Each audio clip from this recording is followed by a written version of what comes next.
Excellent ఉంది అసలు. First half hilarious comedy ఉంది అసలు. సెకండ్ హాఫ్ క్లైమాక్స్ మెసేజ్ మాత్రం అది చాలా బాగుంది. కొంచెం క్రింజ్ ఎక్స్పెక్ట్ చేసినా సరే ఆ రేంజ్ లో ఏం లేదు. ఫ్యామిలీస్ బాగా కనెక్ట్ అవుతారు, బాగా ఎంజాయ్ చేస్తారు. మెయిన్ గా చెప్పుకోవాల్సింది బీన్స్ గారి మ్యూజిక్ అసలు. గోదావరి గట్టాని సాంగ్ అయినా మీను సాంగ్ అయినా ఫస్ట్ హాఫ్ లో ఎక్సలెంట్ గా ఉంది అసలు. అండ్ క్లైమాక్స్ కూడా ఒక మంచి మెసేజ్ తో ఎండ్ చేశారు, ఒక మంచి ఫీల్ తో బయటకు వచ్చాం.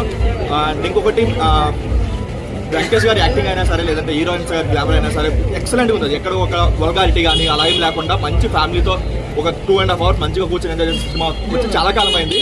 చాలా బాగుంది అసలు సినిమా. కంప్లీట్ గా రొటీన్ స్టోరీ, బట్ మంచి కామెడీ, మంచి సీక్వెన్సెస్, మంచి హిలైన్ స్టఫ్ అయితే ఉంది.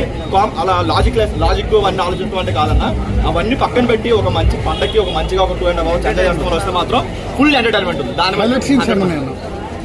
ఫస్ట్ హాఫ్ లో ఒక 2 సీన్స్ ఉంటాయన్న. హాయ్ అని ఒక సీక్వెన్స్ ఉంటుంది, అండ్ చిన్నపిల్లడు ఒక సీక్వెన్స్ ఉంటుంది. అది నెక్స్ట్ లెవెల్ అసలు. ప్రతి ఒక్కరు పడిపడి అవుతారు, ఆ లెవెల్లో వచ్చింది ఆ 2 సీక్వెన్స్ అయితే. సెకండ్ హాఫ్ కొంచెం కామెడీ తగ్గినా సరే క్లైమాక్స్ వచ్చేసరికి గురువు గురించి ఒక మంచి మెసేజ్ ఉంటుంది.